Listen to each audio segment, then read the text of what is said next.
Well, a major trade deal is now moving one step further to becoming a reality. Tyler Orton with Business in Vancouver is joining us now. And Tyler, the agreement has been inked. I guess it still has to be officially ratified.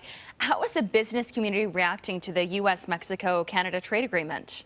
So the number one thing that business hates is uncertainty, and it is very clear that this new trade agreement will be giving everybody in business community across Canada, not just British Columbia, but across Canada, a lot more certainty going forward. However, there are still a number of big issues that remain. Number one is, despite the fact that we have a new trade agreement, the steel and aluminum tariffs that the Americans imposed against Canada earlier this year, those still remain. This is despite the signing of this agreement. And it means that there are about $48 billion worth of goods that are facing tariffs at this point.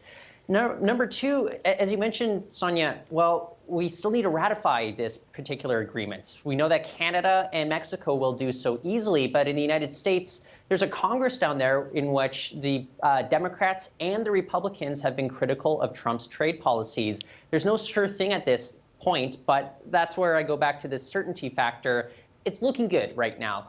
Finally, it's worth noting here, the Canadian text, legally, it's actually going to be called the CUSMA. I guess that's just one final dig that the Canadians are getting in on the Americans with this new NAFTA agreement that they have here. Interesting. That name's just going to keep changing, isn't it? Absolutely, yeah. All right. Another story you're following today. The face of the province's labor movement has a new leader.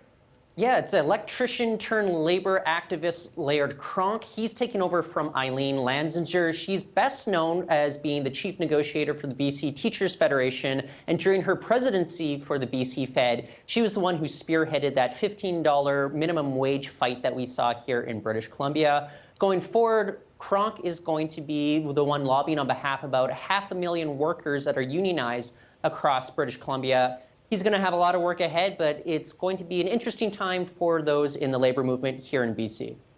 All right. Tyler Orton with Business in Vancouver on this Friday morning. Tyler, thank you. Thank you.